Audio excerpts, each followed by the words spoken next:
everyone, it's CandyEvie and today I'm finally back with another top 10 video. Today I'm going to be analysing my top 10 favorite Easter eggs in Pokemon Black, White, and Black and White 2. This video took a very long time for me to make, so I'd love to know your thoughts on it.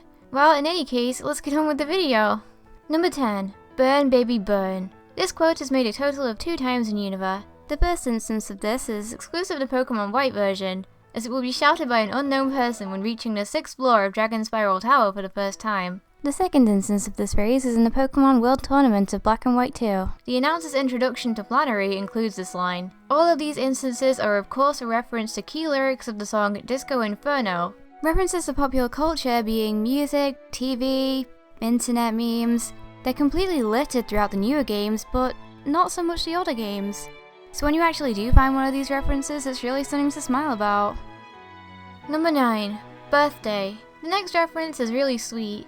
You know how you have to register your birthday when you configure your DS? Well, these games pick up on that. And so, if you happen to speak to a Pokemon nurse on the birthday set to your DS, then she will wish you a happy birthday. It's a really cute little feature that you could miss so easily, which is why it's gained a spot on this list. Number 8. Humalao City references. In Black and White 2, there are 2 Kanto references in the new Humalao City.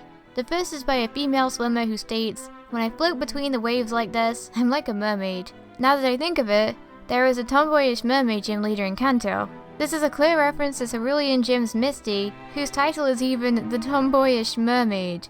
The second is a quote by another lady in the town, who says, "This dress is comfy and easy to wear." This is of course a reference to the infamous quote by Kanto's own youngster Ben. "Hi, I like shorts. They're comfy and easy to wear." Number 7. Extra musical features. There are many areas in Unova which will have the option to add extra musical features to the area's overall song. Not all of these are overly obvious, so you have to do a little looking around. In Akumala Town, you'll be able to add piano and drums to the overworld music. In Nacrene City, an accordion can be added. In Icarus City, you'll be able to hear the claps of the dancers.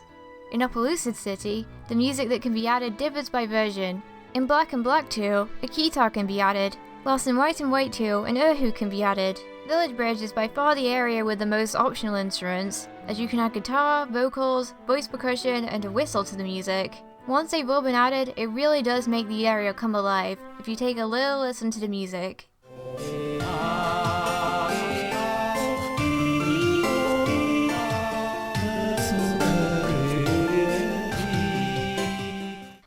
It's cool, right? And my favourite of these would be the additional flute that can be added in Anvil Town. Listen to the difference.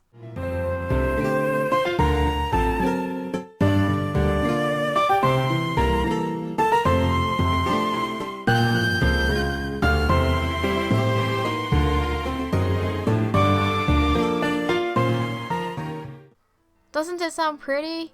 There are also some seasonal and movement-based music changes. For example, in Route 1, a tambourine will be added to the music when you walk, whereas in most routes after that, a snare drum will be added. And in some areas, different instruments will be used depending on the season. For example, some routes will use chimes in the background music during winter to give it more of a wintry feel. All of these small features really do make the music of these games even better for me, which is why it has earned a spot on this list. Number 6. Kaitlin. This isn't exactly an Easter egg as such, but the involvement of Kaitlin herself is a direct reference to Pokemon Platinum, Heart Gold, and Soul Silver. In these games, Kaitlin is one of the Frontier Brains, but she has their Arch battle for her, as her powers are too strong. In the Unova games, which take place after the Sinnoh and Johto remakes, Kaitlin appears again as a member of the Unova Elite Four. She is the only character in the Pokemon franchise to have been shown to have visually aged between games. She's almost unrecognizable, but it's definitely the same Kaitlin, as she even references their Arch. Kaitlin has matured and learnt to control her powers by the time of the Unova games. This reference to Kaitlin can be completely missed by someone who has never played the 4th gen games, but I still enjoyed seeing such an initially withdrawn character blossom between generations. Number 5. Black and White 2 bugs. Now, this may not be an Easter egg as such, as they were certainly not intended to be in the game, but they are little hidden features that make me laugh quite a lot. The first of the 3 is the fact that outside of PokeStar Studios, there is a random tile that you can surf on for some reason. You can't move around at all, but the thought of being able to surf on top of a tree is still pretty funny to me. The second bug is that in Route 19, for some odd reason, you're able to walk inside the cliff. How? And finally, in the giant chasm forest, there is a section right here where you are able to walk right through the trees. This may have originally been intended to be the location of a hidden grotto, but I still find it pretty amusing. Number 4. Philosophy Ranch Music. This is an Easter egg that is exclusive to Black and White 2. The music that plays in the area, Philosophy Ranch, is actually an alternate version of the Hiker Encounter theme from Sinnoh, if you listen to it like so.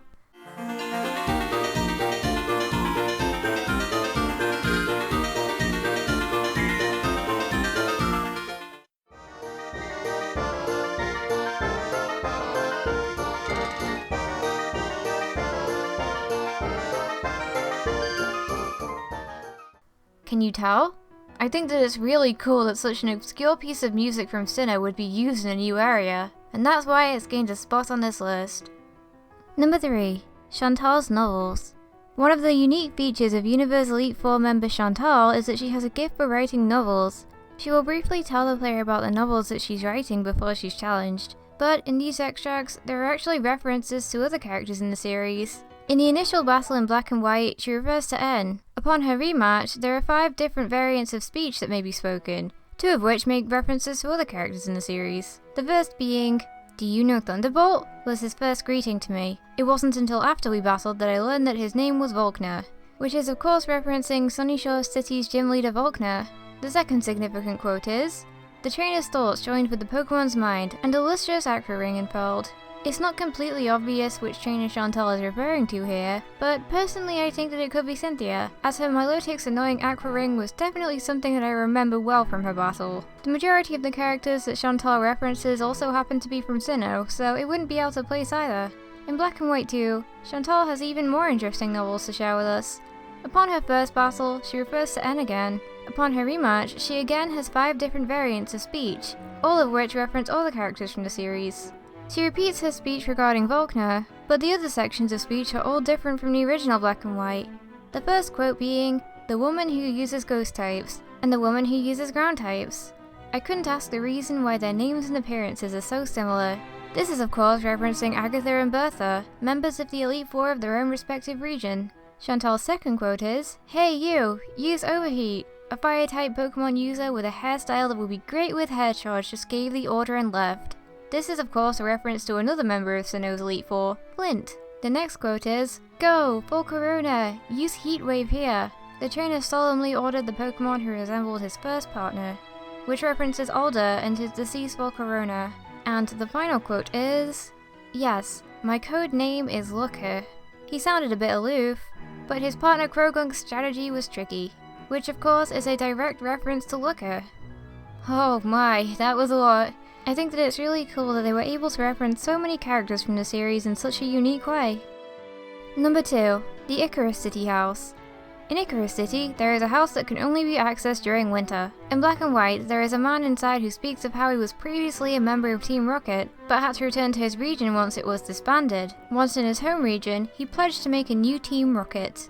Sound familiar? Why, of course, it's the Team Rocket grunt who stole the machine part during the Kanto section of Generation 2 and its remakes. He even speaks in the same strange style. This Rocket grunt is now married with kids, and I think it's a really sweet ending. Of course, the Easter eggs from this house don't stop here. In Black and White 2, you will instead find a couple living inside, and judging by their statements, it's safe to assume that they are in fact ex-grunts of Team Aqua and Magma. I find this to be a nice follow-up to the Easter egg in Black and White, and it almost makes me wonder if this grunt couple is the same couple we see in Omega Ruby and Alpha Sapphire's Battle Resort. And finally, next to the grunt couple, you will find a man claiming to be a sound designer who will play you this song.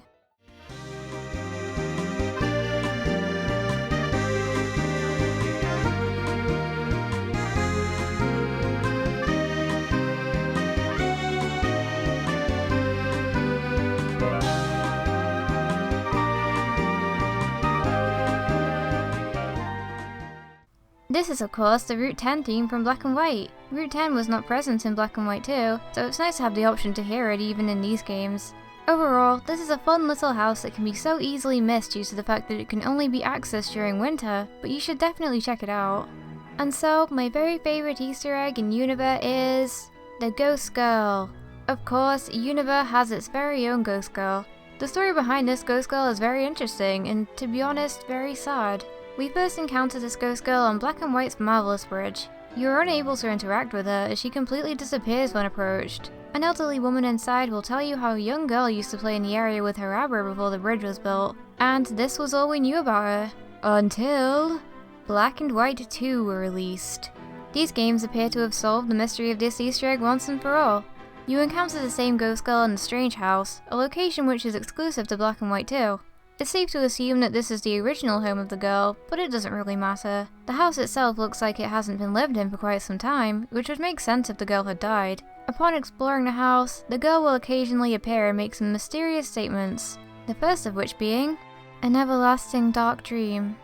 An endless dream of darkness. Dad? Mom? Abra? Where are you?" This implies that the girl is having a nightmare. It also confirms that this girl is indeed the same girl from Marvelous Bridge, as she speaks of an Abra, just as the elderly woman said. Now, onto the second quote. "In a dark dream, I heard my dad's voice. Forget about the lunar wing. Please, stay here with me."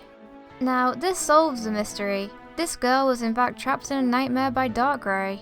The reference to the lunar wing confirms this. Her parents were most likely searching for the lunar wing, which would free the girl from her nightmare. This parallels what happened with Sailor Eldritch's son, as you had to obtain the lunar wing from Full Moon Island in order to cure his son. In this case, however, it seems that her parents were not able to obtain a lunar wing in time, and so she succumbed to her nightmare and passed away. Her final words in these games are, "Oh, the lunar wing. I can't take it now. But it'll be okay. Please return the wing to the Pokemon." I was waiting on the bridge so that I could return it myself. This confirms that they were too late to give her the lunar wing. This also reveals why she was on the bridge in Black and White in the first place, as she was trying to return the lunar wing. She requests that you return the wing to the Pokemon. This is of course Cresselia, a Pokemon associated with joyful dreams. If the lunar wing is taken to Marvelous Bridge, a battle with Cresselia will initiate. Overall, this Easter egg may not seem like much at first, but when looked into, it really does have a much deeper meaning than at first glance. And that is why it is my favourite Easter egg of Pokemon Black, White, and Pokemon Black and White 2. And so, that was my list of my top 10 favourite Easter eggs of Pokemon Black, White, and Black and White 2. If you can think of any Easter eggs or references that I missed, then be sure to let me know. But in any case, thank you all so much for watching and I will see you all next time. Bye!